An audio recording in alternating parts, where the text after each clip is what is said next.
Well, the Big East somewhat quietly dominated college basketball this last season, ultimately leading to UConn's national championship victory. Could they be even better next season? We'll discuss right here, Locked On College Basketball. You are Locked On College Basketball, part of the Locked On Podcast Network.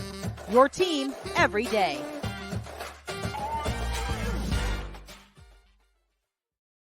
What is up? Happy Friday to those of you listening on Friday. Welcome in to the Locked On College Basketball Podcast, the only daily year-round national college hoop show part of the Locked On Podcast Network. I am your host, Andy Patton. Today's episode of Locked On College Basketball is brought to you by FanDuel Sportsbook, the official sportsbook of the Locked On Podcast Network. Make every moment more. Visit FanDuel.com/LockedOn today to get started. Well, I am thrilled to be joined today by Matt St. Jean, a regular guest of ours from Road to the Garden. Matt, we got a whole bunch of Big East conversation to have today. We're going to talk coaching carousel, everything going on over there. We're going to talk about some recent transfer portal news that has a significant impact on the Big East. We're also going to discuss the Big 12 Big East matchups for this upcoming season.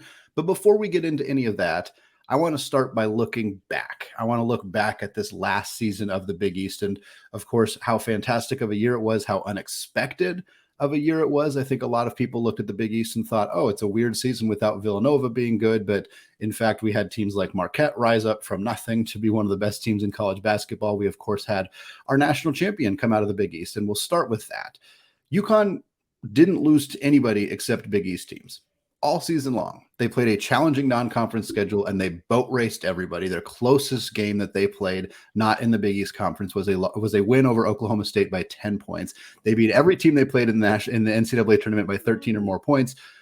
We'll talk about what it means for UConn, but I kind of want to know your initial impressions of what that run of success and that kind of weird stretch that they had in the middle of the season. What does that say about the Big East Conference in general? Well, I think it says that when you know your opponents, it's easier to beat them. Dan Hurley talked about how UConn's tough to beat on like a one-day scout, which I think we saw over and over and over again in tournament play. And the only tournament that they lost in this year was the Big East tournament against the Marquette team they'd already played twice this year.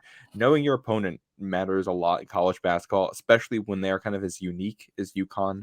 And UConn was as unique as it was this year, in part because of the talent that they bring to the table. They can do a lot of things that other teams can't do that you have to prepare for. And I think it speaks to the physicality of the Big East, where they ran into issues. It was with foul trouble. It was with guards who could poke the ball away a lot and force turnovers. It was with people who could challenge them on the glass. The Big East has a lot of good bigs, has a lot of good defensive guards. And you get that around the country, but I think you get it in a really heavy concentration in the Big East. And they ran into that. And then, you look at the struggles that they had in January. For the most part, they were also road losses. And it's always tough to go on the road. For the most part, I think the only road game they had non-conference play was at Florida. So it's, you play home and neutral for the most part in non-conference play. And that makes it a little bit easier if you're a team like the Huskies. Absolutely. And I think for UConn too, like, I think the biggest point that you made that we kind of tried to drive home on an earlier episode of the show was the familiarity aspect. And it's not to say that means, oh, that's the only reason. Those teams also had good matchups because, like you said, of the physicality of their guards and the ability to fluster UConn's bigs in ways that teams in the NCAA tournaments tried and failed to do. Quite honestly, we saw them. We saw different strategies, different attempts, whether it was doubling Adama Sanogo or giving him single coverage and trying to see if you could make somebody else beat you, and just whatever strategies people use just did not seem to work at all. And I think for UConn, like coming into this tournament, seeing what they had done throughout the regular season, did you kind of see a path for them to have a season like this? Like, I don't know that anybody expected them to win every single game they played by double digits. And certainly they did not have to play a 1 seed in Kansas, although I just don't know that it would have mattered the way that UConn was playing throughout this tournament. I didn't see this coming. I will say, I think I was a little bit higher than others on UConn. Like, I was shocked when they weren't in the initial AP top 25. I was shocked that they didn't get a single first place vote from the Big East coaches. The preseason poll came out, but I mean, nobody saw this coming. I think it goes back. I mean, Dan Hurley's team building here and knowing his own roster and knowing how to put it all together is super impressive. Learning from the mistakes of the past couple of years and building around Sanogo and being able to stretch the floor to take advantage of the big guys that you have, plus the freshmen in Caravan and Klingon there making an impact. I expected this team to be very good and in competition to win the Big East. I did not see this coming. Like you said, they didn't have a close game outside of conference play, won by an average of 22.4 points against non-conference opponents this season in 17 games. You look at the tournament stretch, too. How's this as a stat? They played 240 minutes in the NCAA tournament. Over 116 of them, UConn had a 10-plus. Jeez. So for almost half the tournament, they were leading by double digits. The game starts at 0-0, so you got to get up to that point. There's going to be a built-in buffer. So that kind of dominance, I don't think anybody could have possibly seen coming unless you knew exactly how good these freshmen were going to be. Well, moving a little bit away from UConn, there were so many other teams in the Big East that had successful or maybe surprisingly successful seasons. I think we expected Creighton to be very, very good. Creighton, outside of a similar stretch that they had with Ryan Kalkbrenner being out with mono and some injury issues going on there, Creighton was excellent as well. But then you had teams like Marquette and Xavier who had a different level of expectation. And yet, when the NCAA tournament rolled around, Marquette was a 2 seed, Xavier was a 3 seed. Xavier made a nice run, even despite being without Zach Fremantle, their starting center. Marquette's run was cut short by a very tough Michigan State team. You never want to face Tom Izzo in March, and that's kind of what happened there. Creighton, of course, went on a very nice run for them as well. And kind of just looking at that group of teams, and we'll talk about, in the second segment, we'll talk about teams that had some coaching changes and some differences on those rosters. But for this group, kind of looking forward a little bit, we know Ryan Nembhard has entered the transfer portal out of Creighton. We don't know whether that means he's completely gone or what that's going to do to the rest of that roster necessarily. But kind of, how are you feeling about this group of teams right here going into next season? Are we feeling like there's still going to be a really good top 4 out of this group here? UConn and Marquette. Definitely. UConn has a crazy good incoming recruiting class. I think Ryan Cassidy, one of our other writers, has a scholarship tracker, and I think UConn was at -2 the last time I checked, because they're counting on guys leaving for the NBA. Like Jordan Hawkins won't be there, and that's hard to replace. But they got good guys coming in. They'll still be good. Marquette can bring everybody back. We assumed Creighton was likely bringing everybody back. That now looks like it's not the case. So how good the Blue Jays will be, I think, is a little bit up in the air at this point. Xavier's interesting. The Xavier team is probably going to look a lot different next year. Colby Jones is out. He's going to the draft. And basically all of the veteran bench guys hit the portal. So I think Sean Miller is starting to turn over that roster and get his guys in there. How that team looks next season, I think we're going to have to wait probably another month here to figure out who's going to be on that roster before we make judgments. But I trust Sean Miller. I think that should be a tournament team. It's just, will they compete for a Big East title, or are they going to be in the 8 to 11 seed range in March and hoping to get to a second weekend? I really thought Xavier was going to land Kirk Risa in the transfer portal. Of course, the point guard me too. Was recruited by Sean Miller. Risa ends up hanging out with Bob Huggins at West Virginia. It feels like an odd pairing. I don't think I ever even heard Xavier's name come up with him as a transfer. So I think that says a lot about what Sean Miller thinks about him at this point. Yeah, that was the first school I thought of, and I saw a lot of fans suggest that, but I never really saw it as a serious suggestion, which was interesting to me. Last question here before we move on to talk about some of those coaching changes, Matt. Villanova and Seton Hall. I want to talk about those two programs in particular because they were kind of the programs just outside of the tournament bubble. That's the word I'm looking for. And obviously Villanova, I think, got a lot of attention for being the team expected to be so good, and injury to Justin Moore, injury to Cam Whitmore early in the year, new coach, of course, and Kyle Neptune. Kind of where are you at temperature wise with that team? Do you expect them to kind of be back in the hunt next season? And then Shaheen Holloway, kind of first year impressions at Seton Hall for him. First, with Villanova, I mean, Justin Moore is going to be back next season, which is huge. He gives them a really high floor. I think he's already one of the best guards in the Big East, and they should be competitive because he's out there. We're going to see exactly what the rest of this roster looks like, and I think I don't know what the recruiting situation is right now. It's tough to tell what the depth is going to look like. And this is the Right. second year in a row that's kind of been a concern. They had guys transfer out mid-season, and Mhm. a lot of their depth guys that they were counting on this past season didn't develop the way I think they were hoping they would, but they're Mhm. counting on them again next year. So we're going to see what the Wildcats look like. They also have to hit the transfer portal here. Yeah. And that's not something that Jay Wright really ever did to any serious degree. Caleb Daniels was like the only transfer on their roster. So it's going to be a different vibe on the main line this season. And we're going to see how Kyle Neptune can adjust to this. It's that brand name means something, but you have to carry the momentum forward. And we're going to see again over the next month who he lands because of that. Seton Hall is also in a very interesting position. I thought Shaheen Holloway did a really good job year one. Me too. It's not the most talented roster. They got dealt some injury issues there, finished 500 in the Big East, and they were competitive. And I think that is what was key for them. Shaheen also made it clear that these were not his guys. If you listen to him after any press conference, after any losses this season, he was kind of throwing his guys under the bus pretty frequently, which I think trying to motivate them. But it was also clear these was not the people that he wanted to bring in. So year two, once he gets his culture there and his guys there, I think there's it's a high ceiling, I think, on what he can do. We just have to see how close he matches it. And I know we're going to be talking about coaching changes, but I look at Kyle Neptune and Shaheen Holloway. I feel like Kim English is kind of in a similar boat as these younger and less experienced coaches coming into programs. Providence, Seton Hall, Villanova, there's some overlap between those three programs. And I think all three of those are going to be in the same bucket next season. And who is able to be on top of that bucket is going to be huge. Well, let's get into that, Matt, because there were quite a few coaching changes and already some transfer portal madness that we have seen taking place in the Big East. And we're going to talk about that in the second segment. But first, today's episode of Locked On College Basketball is brought to you by FanDuel Sportsbook. The NBA playoffs are almost here, and now is the perfect time to download FanDuel, America's #1 sportsbook, because new customers get a no-sweat first bet of up to $1,000. That is bonus bets back if your first bet doesn't win. So just download the FanDuel Sportsbook app. It is safe, secure, and super easy to use. Then you can bet on everything from the money line to point scores and threes drained. Make sure you check out the lines for the first round of the NBA playoffs coming up very, very shortly. Plus, FanDuel will even let you combine your bets for a chance at a bigger payout with a same-game parlay. So don't miss the chance to get your no-sweat first bet up to $1,000 in bonus bets when you go to FanDuel.com/lockedon. That is FanDuel.com/lockedon to learn more. Make every moment more with FanDuel, an official sports betting partner of the NBA.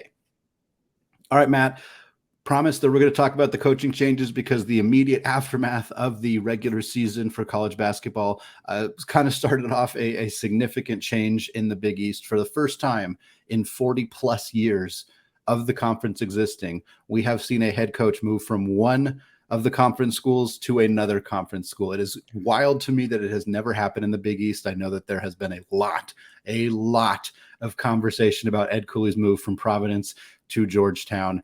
I know that you are a Providence person, so I'm sure you have a lot of thoughts about this move.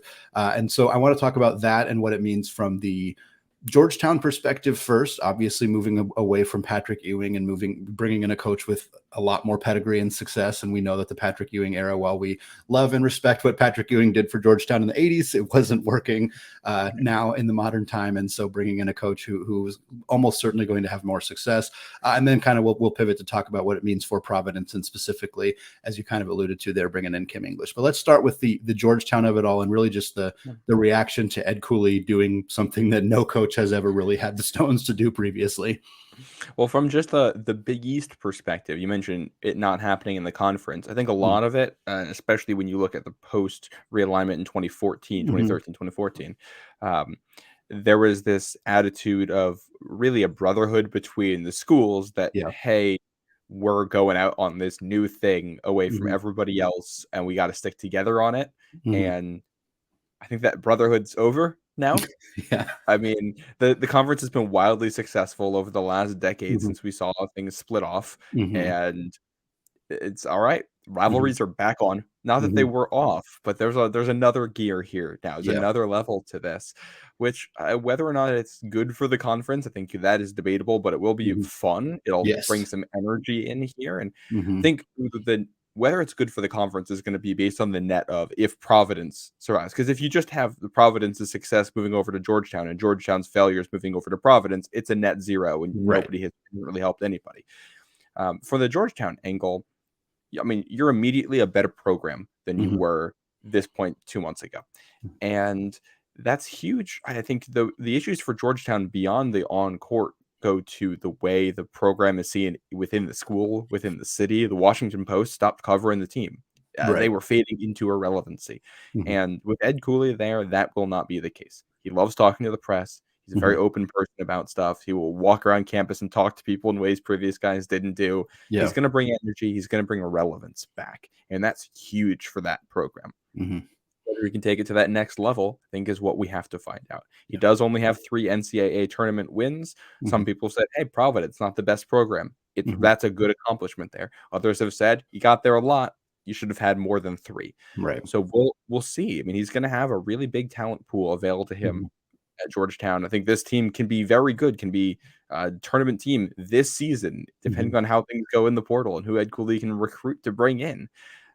But the expectations are going to get high in a hurry. Once this program is relevant again, then it's going to be, all right, we want national championships. Can he do that? I don't think anybody knows. That's the part that's so interesting to me, is at what point does, because Cooley's going to clearly have more success than Ewing, but at what point is that not enough? And I think that's the biggest question for Georgetown, because you're right. If he takes the team to a lot of NCAA tournament first round exits, I don't think it's going to take that long before Georgetown is going to be like, well, no, we need more than this. Like, this isn't enough. And I think Cooley's capable of doing more than that. And I think that that's what we will eventually see. But yeah, that's not going to be the bar. He's going to have to clear that. No, and I think it won't take long for the expectations to be, hey, we should be doing what UConn's doing. Right.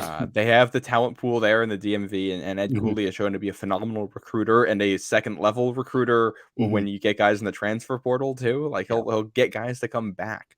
So we'll see how that works out. But it's a great – I think that was the best possible hire that Georgetown could have made if your goal is to make the program relevant again. Right. Well, let's talk about what happened at Providence then, because obviously this was a messy divorce, a messy situation to lose a coach like this. It seems to impact the players down the stretch of the season. It certainly impacted next year's roster in a significant way with losing some incoming players and some transfers and everything. And the team was able to strike quickly and hire Kim English, which I think some people may look at Kim English's coaching record and maybe not be concerned, but kind of raise an eyebrow, because he hasn't been a coach for very long, but he had a lot of success at George Mason. He's a coach that is extremely well respected by players and kind of respected in the industry. A long time track record as an assistant coach. He was at Tulsa, he was at Colorado, he was at Tennessee for a while. What are your thoughts of seeing English be the person brought in to lead the Friars going forward?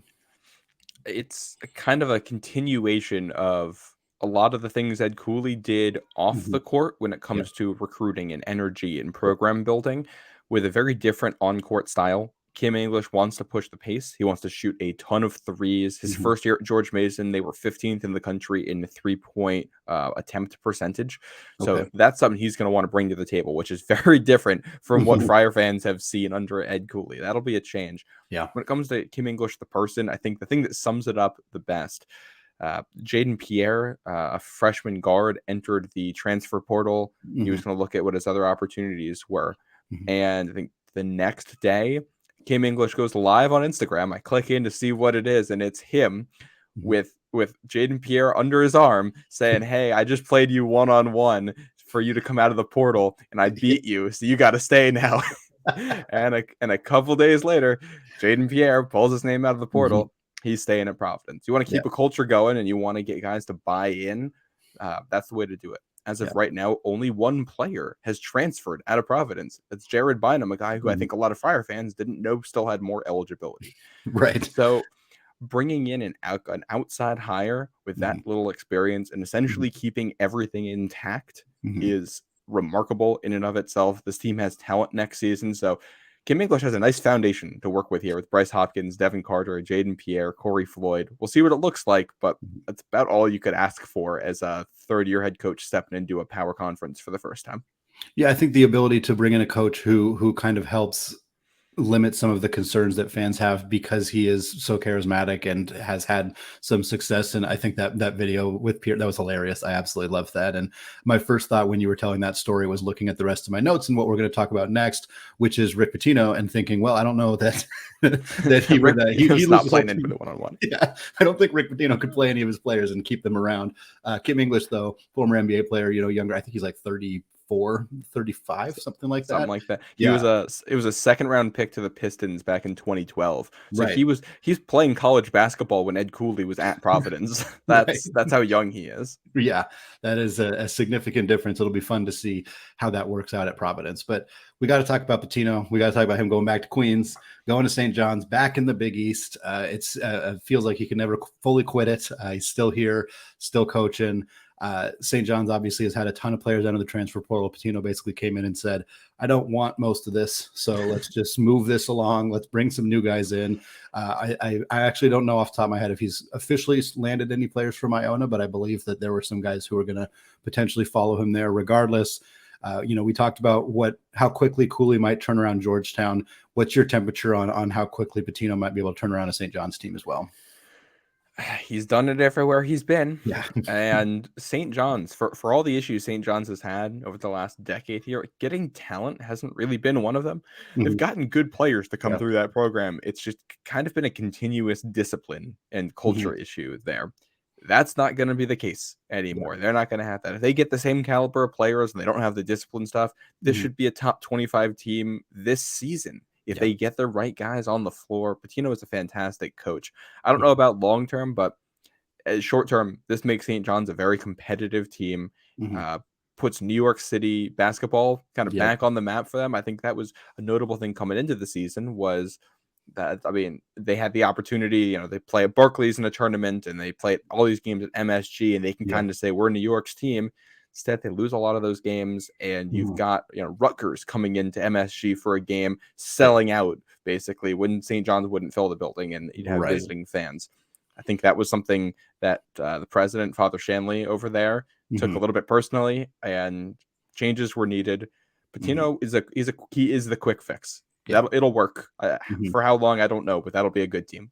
Yeah, and I think for St. John's, hiring Pitino, you have to know you have to be looking short term, not long term. And for them, we're in an era now where you can turn teams around really quickly. You don't need to bring a coach in to do a longer term rebuild. And Pitino is not necessarily going to be around for a longer term rebuild, but man, what he's capable of doing even in a short period of time, I think is tremendous for St. John's and what they need to bring basketball glory back to the Garden and back to the city of New York. And if you're able to establish a culture too, you hope you can turn the short term into the long term. If you make the team good, you put the program back on the map, you hope the next hire, once Pitino retires, is in a good spot to keep things going. Yeah, I think that's what you have to hope for, and there's a good chance that will work out for them if everything goes according to plan for them right now.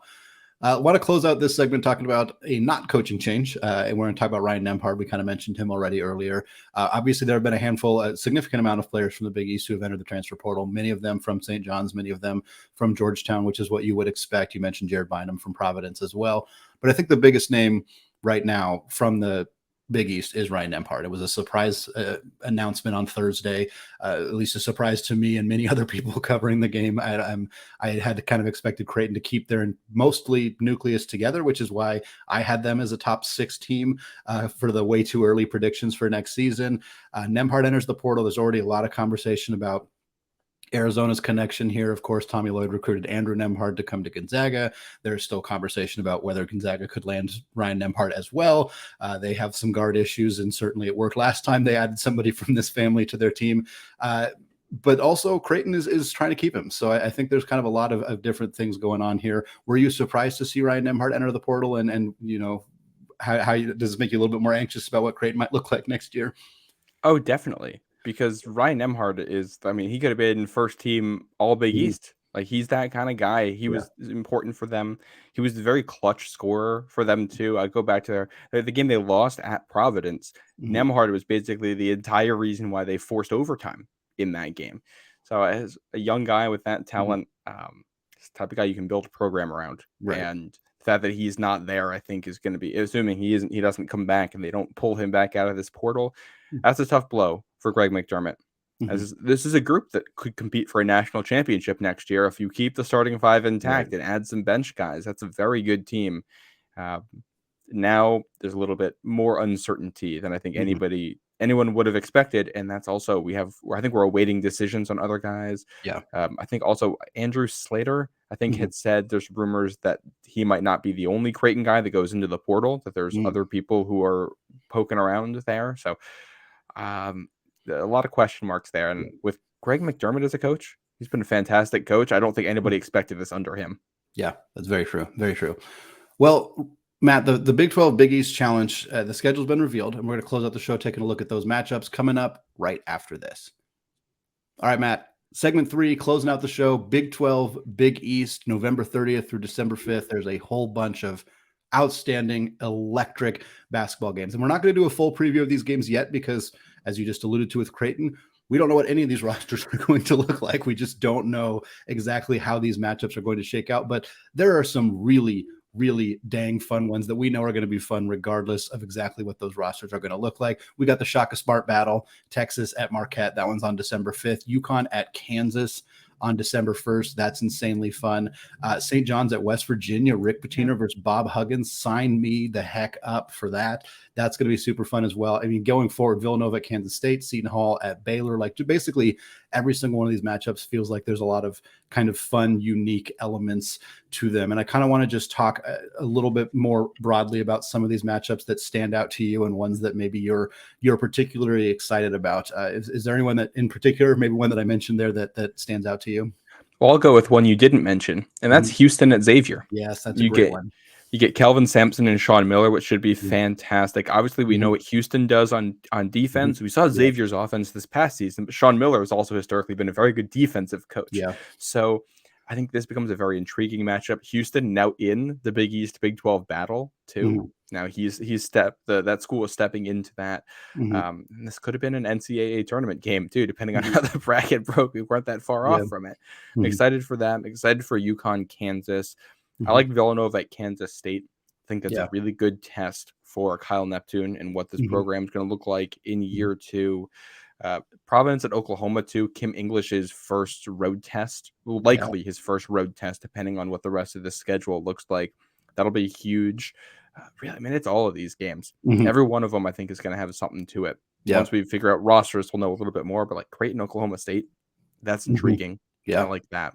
Yeah, and TCU at Georgetown is another one too, where it's like, it was almost the Eddie Lampkin game. It seemed like Eddie Lampkin was going to go to Georgetown. There was rumors about that he'd been recruited by Cooley even at Providence. Eddie Lampkin eventually refuted those rumors and then ended up at Colorado. So not exactly sure how that all shook out and how that happened there. But Providence played TCU last season, so Ed Cooley is very familiar. Ed Cooley gets TCU for the second straight year and the third time in 4 years in the battle. So a lot of familiarity there between coaches, which should make that entertaining. And I believe that's the lone Saturday game. That's like a standalone game in the series, which I did note. I think it's 4 games Friday night and then 4 games on a Tuesday night. Not and only 1 game on a Saturday. It's a weird way to break down the schedule, but it is unique. Talking Big 12, Big East in general, because again, we can't preview all these matchups. We can look at a few of the coaching ones. We talked about Pitino versus Huggins and how fun that's going to be. And I mean, Roddy Terry versus Shaka Smart, I think is going to be an interesting one too, as well.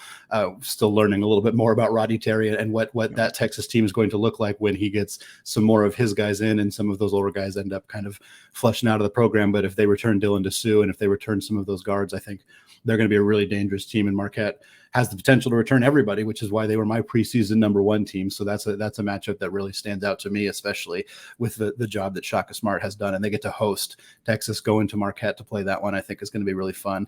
But I think just overall, I want to talk about the Big 12 Big East matchup because right now, these look like the 2 strongest basketball conferences. And I know ACC apologists are not going to love that. And certainly Big Ten apologists are not going to love that. Even SEC, I mean, all those conferences are in there right now. But the way that the Big East played last year, they're top heavy 5 or 6 really good teams. And then a few others that feel like they're kind of rising up with St. John's and Georgetown and programs like that. So do Do you feel like how much this specific matchups kind of tell the tale between these two conferences, or is it really more about like postseason success or anything like that? I mean, I think this is just a fun way to start the season. Yeah. I think what it tells you about the conferences is it's going to tell you a lot more about the individual Yeah. teams. Yeah. But this series last year is where Marquette got that huge win over Baylor, and the Golden Mhm. Eagles put themselves on the map. So it Yeah. provides that opportunity. Yeah. And it's just, I mean, the Big 12 is so deep. I think the Big East has potential to be just as deep next Mhm. season. But I think every one of these matchups should be huge, and hopefully it sets up some good postseason rematches of some of these down the line. Because I mean, a Texas Marquette, that could be a Final Four type matchup next year. UConn Kansas could be Final Four, a national championship, and it's a whole lot of. I mean, nobody thought Marquette Baylor was going to be a matchup that could have been as big as it was when it happened. So let's see how these rosters look, and let's see, because one of these matchups will surprise you. Yeah, one of these teams is going to be something that you don't see coming. Well, Matt, watch you find out.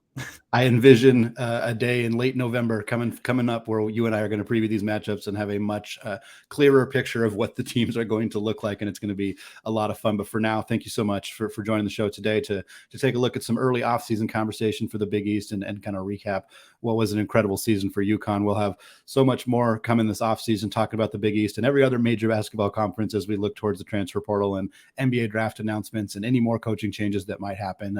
So much great stuff happening here in our game, and I'm excited to continue to bring it all to you. But Matt, thank you so much for taking the time out of your day to come on the show and help us break down the Big East. It's my pleasure.